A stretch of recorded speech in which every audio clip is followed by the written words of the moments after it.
Sentes que a vida é uma merda e que está tudo caro como caralho? Pois, bem-vindo ao Late Stage Capitalism. Primeiro um pouco de contexto. O que é Late Stage Capitalism? É o nível final, o extremo, o desfecho do capitalismo. Pensem no fim do monopólio. O momento em que o sistema deixa de monetizar só produtos e passa a monetizar todas as esferas da vida. O tempo, o corpo, a atenção, as relações, o descanso, o pensamento, a identidade. Deixo aqui uma animação muito fofa de patos que explica isto em 60 segundos. Pá, se não consegues ver isto até ao fim, então o teu attention spam está mesmo preocupante. Duck loves swimming in pond. Ducks say pond is for everyone. But goose buy pond, goose say entry fee, free worms. Ducks say, can I drink the water? Goose say, sure, bottled only. Ducks say, what about shade? Goose say, rent leaf, 2 worms an hour. Duck makes seed snacks, sells them at market. Goose sees opportunity, buys all seed supply. Increases price, costs double for duck. Duck say, I'm tired. I can't afford to rest. Goose say, grind harder. Duck invents something cool. Goose slap logo on it, call it Goose Tech. Raise price by 700%. Duck works hard. Goose gets ahead. Duck say, this system feels broken. Goose say, no, it's working perfectly. When everything is monetized, rest is guilt. Survival is luxury. Duck learning, burnout isn't a bug.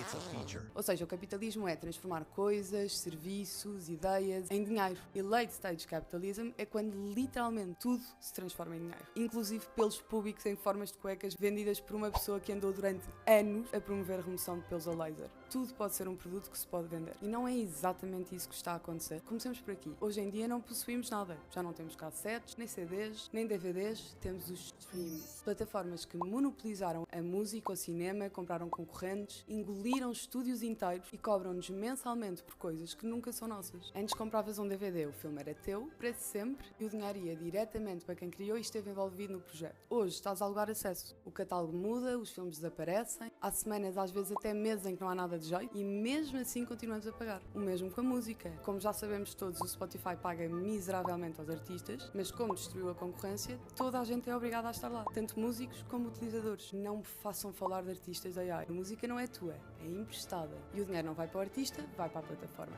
Até a cultura virou renda mensal. E beber um copo depois de certa hora? Proibido. Queres beber uma discoteca? Claro que podes. A noite toda. Desde que pagues a entrada e bebidas a 12 euros. Espaços culturais como o Music Box e o Lux, icónicos, únicos, históricos, estão a ser vendidos, transformados, esterilizados para consumo de luxo. Quem é que hoje em dia tem 10 paus para pagar uma jola? Conviver deixou de ser espontâneo, passou a ser um serviço. Já aquelas raves que agora se fazem meio do dia ou antes de ir trabalhar, as chamadas Sober Raves, eu até acho um projeto fun, e se calhar estou só a ser demasiado cínica, mas parece que é para capitalizar ainda mais o trabalhador comum. Não precisas de sair ao fim de semana com os teus amigos, ter uma noite inteira para ti, porque consegues ser mais eficiente e condensar isso a caminho do teu trabalho. Don't even get me started com pilates. Hoje em dia é considerado parte da Clean Girl Aesthetic, com estúdios caros, matching outfits, morning matcha, mensalidades absurdas, sendo que o método foi literalmente criado por um prisioneiro para prisioneiros numa prisão. Já a comida biológica agora é um branding para milionários, a comida saudável é mais cara que fast food, coisa que há uns anos era algo que acontecia quase exclusivamente nos Estados Unidos. Consequência, uma vez mais, da ideia capitalista louca de que é preciso otimizar ainda mais o trabalho. Uma salada embalada, um arroz de pato pré-feito e uma sopa do dia são baratos e não envolvem tempo nenhum. Uma pessoa não precisa de fazer pausa para cozinhar nem para comer. Podem fardar uma barrita proteica enquanto está a trabalhar no computador. É igual ao telemóvel. Antes ia-se para o trabalho às 9 e fechava-se o computador às 6 e depois ia-se viver a vida real até ir dormir.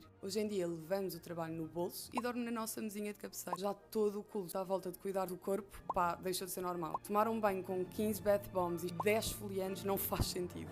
Já é perigoso. Cuidar do corpo vira um estatuto. Até a ação de pensar, que é literalmente o que nos distingue dos outros seres vivos, está-se a tornar um luxo. Há um artigo super interessante do The New York Times que desenvolve toda esta teoria de como o acesso integral à educação, à informação, às notícias, aos artigos, etc. envolve cada vez mais subscrições e pagamentos. Logo as pessoas deixam de ler e, consequentemente, de exercitar a mente. Esta mulher também fez um vídeo excelente a explicar tudo, caso tenham interesse em desenvolver este tema. Porque, ironia das ironias, para ler este artigo na íntegra, temos de pagar. Queixamos de que o cidadão comum só lê as letras grandes das notícias, por isso é iletrado. Mas tem de pagar para ter acesso às letras pequenas. Hoje a informação superficial é grátis e a informação profunda envolve uma subscrição. Ora, se não tens dinheiro, não consegues pagar as subscrições. Se não consegues pagar as subscrições, não tens contexto. Se não tens contexto, não desenvolves o teu pensamento crítico. E se não desenvolves o teu pensamento crítico, não questionas. Já a nossa mãe do TikTok, Sheila, diz: nunca devemos sair da idade dos porquês. Porque perguntar porquê é o que nos faz evoluir. A arte também se está a tornar um luxo. Sim, adquiri-la sempre foi. Mas informarmos-nos sobre ela, não. Museus cada vez mais caros, bilhetes para exposições a preços absurdos, concertos incomportáveis, teatro elitizado e ao mesmo tempo os países investem cada vez menos em cultura. Nem a informar público, ensinar as pessoas a consumir, a entender e a valorizar a arte, nem a apoiar novos e estabelecidos artistas. A cultura passa a ser vista como um extra, não como algo essencial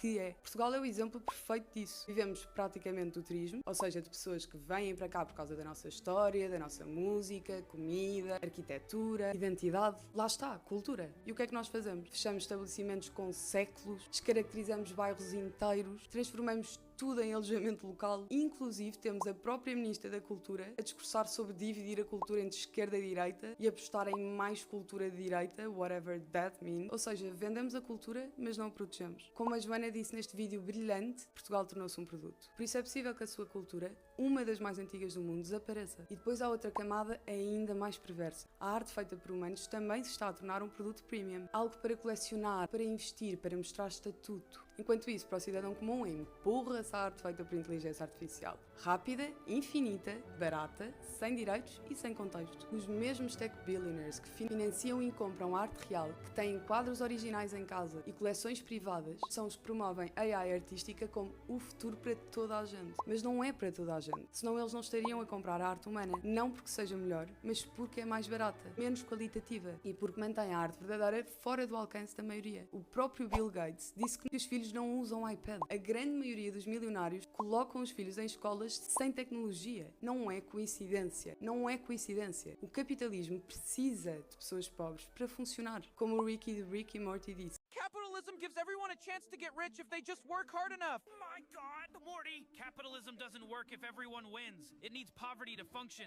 Someone has to take the low-paying jobs so the profits keep flowing upward. If everyone had real financial security, no one would take those positions and the system would collapse. But Rick, that's just how the market works. Some people earn more because they provide more value. Tell that to the kid assembling your iPhone overseas for pennies while some CEO makes millions off it. Capitalism doesn't reward work, it rewards ownership. You don't climb the ladder by working hard, you climb it by owning the ladder. The workers collectively produce infinitely more value than some shareholder living in the Bahamas. Okay, but isn't it about freedom? People can still move up if they make good choices. Look at people who came from nothing and became successful, like entrepreneurs or celebrities.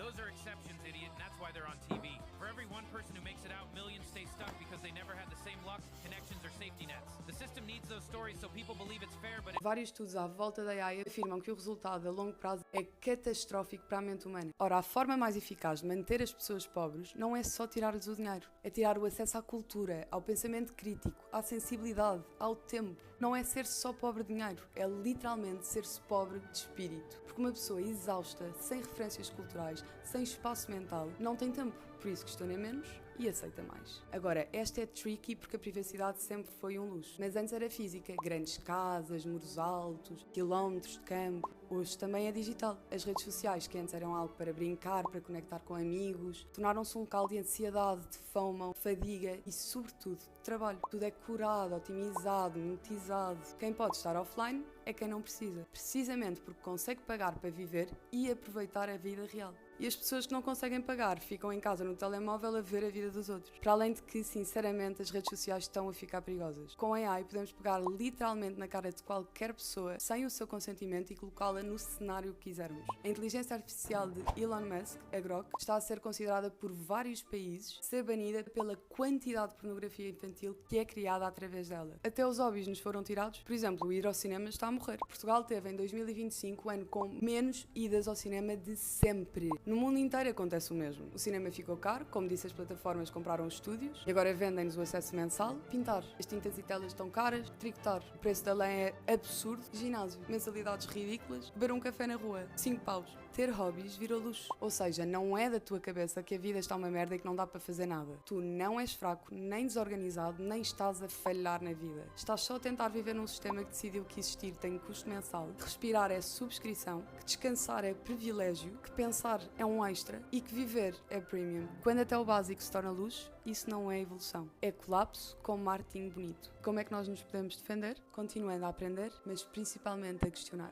A nossa maior defesa é continuar a perguntar porquê.